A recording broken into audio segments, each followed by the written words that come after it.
کئی مومنین پوچھتے مولانا شب معراج کا بہترین عمل کیا ہے یا شب عید مبعث کا بہترین عمل کیا ہے؟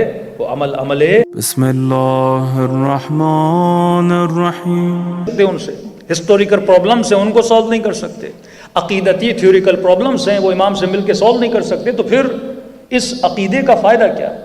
اس کا جواب پروردگار عالم نے شب معراج کے واقعے میں دے دیا۔ میں نے کہا معراج کا وہ واقعہ ہے جو ہر امت کا مسلمان اسے مانتا ہے، سنی ہوگا وہ معراج کو مانتا ہے، شیعہ ہوگا جو معراج کو مانتا ہے، کوئی ایسا مسلمان نہیں جو شب معراج کے واقعے کو نہیں مانتا۔ اور آپ پوچھئے شب معراج کے واقعے میں ہوا کیا تھا؟ قرآن کی آیت کہتی ہے کہ رسول خدا کو نبی نے کہاں پر بلایا؟ معراج پر بلایا۔ کس عالم میں بلایا؟ روایت لکھتی ہے کہ رسول خدا وضو کر رہے تھے اور فرماتے جب معراج پر بلایا، وہ جو وضو کا پانی تھا، وہ جو پانی کے قطرات تھے، وہ قطرات وہیں پہ رک گئے۔ فرمایا جب دروازے سے بلایا، جو دروازے کی کونڈی تھی اس کونڈی نے وہیں پہ ہلنا چھوڑ دیا، جو بستر کی گرمی تھی وہ گرمی وہیں پہ رک گئی، گویا پوری کائنات کیا ہو گئی؟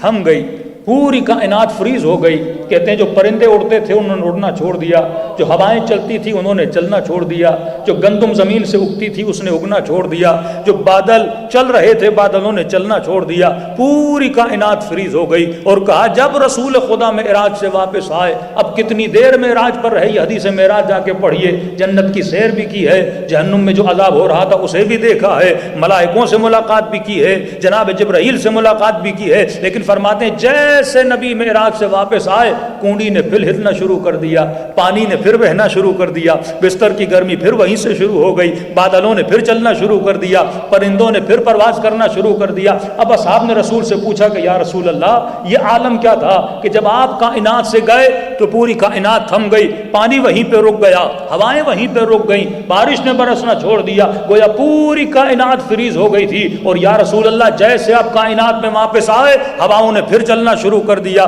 بارش نے پھر برسنا شروع کر دیا، بادلوں نے پھر چلنا شروع کر دیا۔ تو نبی نے فرمایا اس بات کو سمجھنا ضروری ہے کہ جو نبی کی مثال ہوتی ہے وہ بالکل ایسے ہے جیسے تمہارے بدن میں تمہارا سول ہے، جیسے تمہارے بدن میں تمہاری روح ہے، جیسے بدن سے روح نکل جاتی ہے بدن کی حرکت ختم ہو جاتی ہے، آنکھیں دیکھنا چھوڑ دیتی ہیں، کان سننا چھوڑ دیتے ہیں، قدم چلنا چھوڑ دیتے ہیں۔ تو فرمایا میں ہوں روح کائنات، جب تک کائنات میں تھا تو کائنات چل رہی تھی، اور جب کائنات سے نکل گیا تو گویا کائنات مردہ ہو گئی، اور جب کائنات میں واپس آیا اور کائنات چلنے لگی۔ میں نے کہا اے میرے برادر اہل سنت مجھے یہ بتاؤ، آج تو رسول خدا کائنات میں موجود نہیں ہے لیکن بادل بھی چل رہے ہیں، سورج بھی چل رہا ہے، بارش بھی ہو رہی ہے، پرندے بھی اڑ رہے ہیں، تو اتنا تو ماننا پڑے گا کہ آج بھی کوئی روح کائنات موجود ہے جس کے صدقے میں خدا تجھے رزق عطا کر رہا ہے۔ صلوات پڑھے محمد و آل محمد۔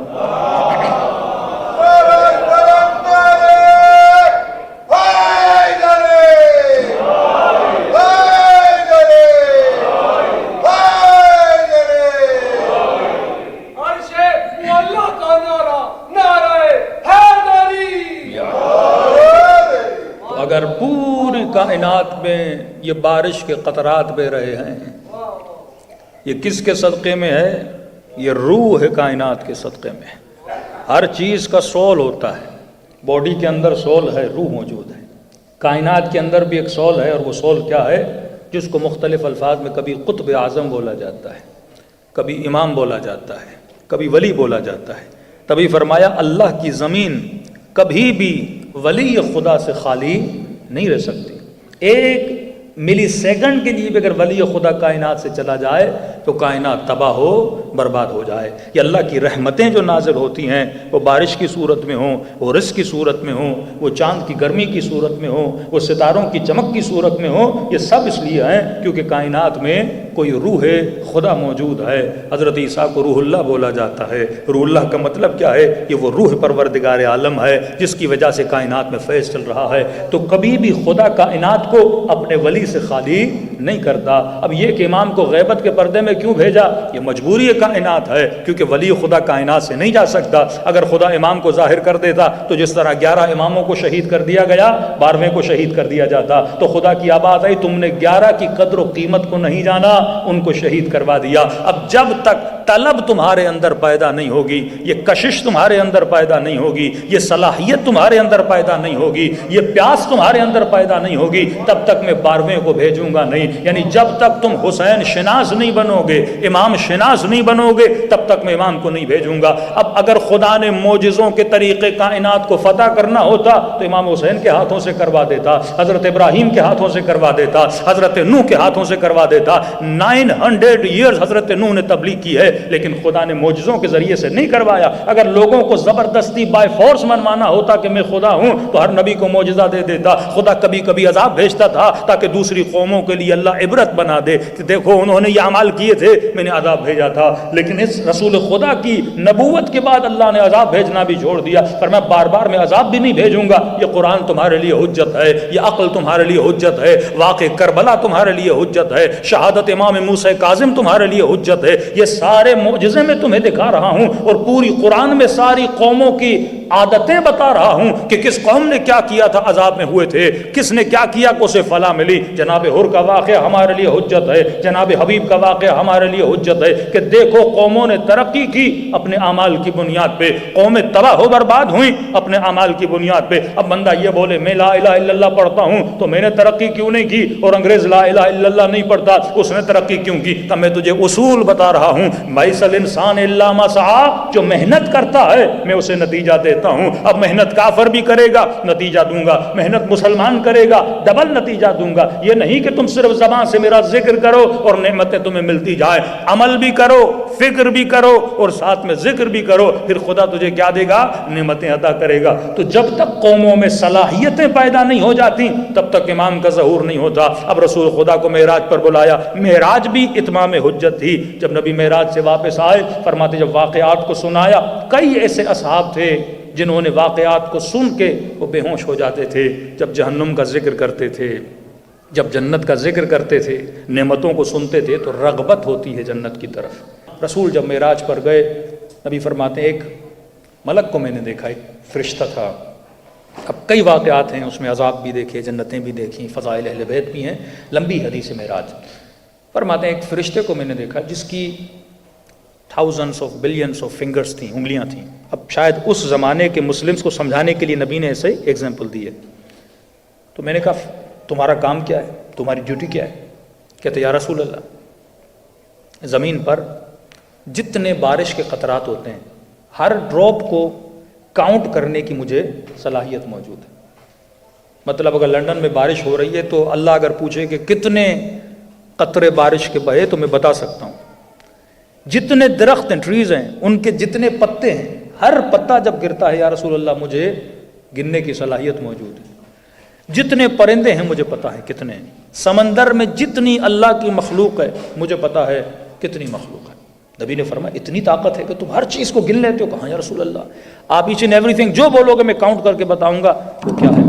نبی نے فرمایا مجھے یہ بتاؤ کوئی ایسا عمل، کوئی ایسا ثواب ہے جسے تم گن نہیں سکتے، جو کاؤنٹیبل نہیں ہے، مطلب اتنا زیادہ ہے؟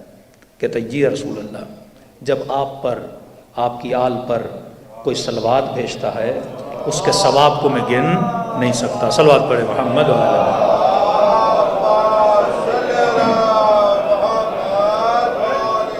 کئی مومنین پوچھتے مولانا شب معراج کا بہترین عمل کیا ہے، یا شب عید مبعث کا بہترین عمل کیا ہے؟ وہ عمل صلوات ہے کہ معصوم فرماتے جو کثرت سے صلوات پڑھے، فرمایا تب تک اسے موت نہیں آتی جب تک پنجتن کی زیارت نہ کر لے۔ یہ ان کا وعدہ ہے۔ پھر فرمایا کہ اللہ نے ایک پرندہ بنایا ہے، پرندے کے دو پر ہوتے ہیں، فرمایا ایک پر مغرب کی طرف ہے، ایک پر مشرق کی طرف، اتنے بڑے پر ہیں۔ اور فرمایا جب یہ پرندہ کوئی مومن صلوات بھیجتا ہے تو یہ پرندہ پانی میں ڈبکی لگاتا ہے، دین یہ پانی سے باہر نکلتا ہے۔ فرمایا اس کے پروں سے جتنے قطرے گرتے ہیں ہر قطرے سے خدا ایک فرشتہ بناتا ہے، اور صلوات بھیجنے والے مومن کے لیے تا قیامت یہ دعا استغفار کرتا رہتا ہے۔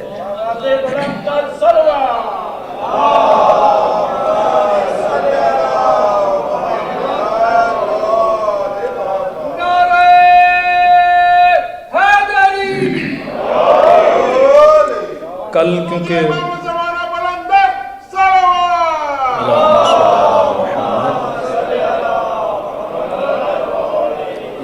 رجب اور ماہ شعبان یہ خود کو پریپیئر کرنے کے مہینے ہیں. انسان تیاری کرتا ہے کس کی؟ ماہ مبارک رمضان کی. کئی اعمال ہیں ان مہینوں میں، اسپیشلی روزے رکھنے کا ثواب ان دونوں مہینوں میں بہت زیادہ ہے. مطلب نارمل منتھ میں آپ ایک دن روزہ رکھیں گے اس کا ثواب شاید ایک ہی دن کا ہو، لیکن اس مہینے میں ایک دن کا ثواب 70 گنا زیادہ بڑھ جاتا ہے، اور انسان کا اسپریچولی اللہ کے ساتھ کانٹیکٹ بہت بڑھتا ہے. آج کل لوگ اپنے آپ کو خوبصورت بنانے کے لیے، اس پہلے تو تھا کہ عورتیں خود کو خوبصورت بناتی تھیں، تو لیکن اب تو فرق ہی ختم ہو چکا ہے. کئی مرد بھی ہیں جو کریمیں لیتے ہیں اپنی اسکن کو شائن بنانے کے لیے، اچھی بات ہے، کوئی بری بات نہیں ہے.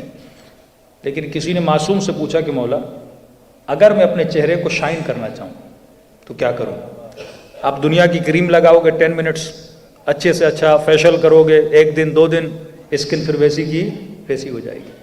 تو معصوم نے فرمایا جو متواتر لگاتار وداؤٹ اینی وقفہ 40 ڈیز تک صبح کی نماز ٹائم پہ پڑھے، فرمایا میں وعدہ دیتا ہوں اللہ اس کے چہرے کو شائننگ فیس بنا دے گا، نورانی چہرہ بنا دے گا. تو ایک سفیدی ہوتی ہے انگریزوں والی سفیدی، ایک سفیدی ہوتی ہے اللہ کے نور والی. جس سفیدی میں کشش بھی ہوتی ہے، لوگ آپ کی طرف نورانی طور پر قلبی طور پہ اٹریکٹ بھی ہوتے ہیں اور روحانی طور پہ آپ سے محبت بھی کرتے ہیں. جیسے آیت اللہ العظمیٰ بہجت کا فیس ہوتا ہے امام خمینی کا.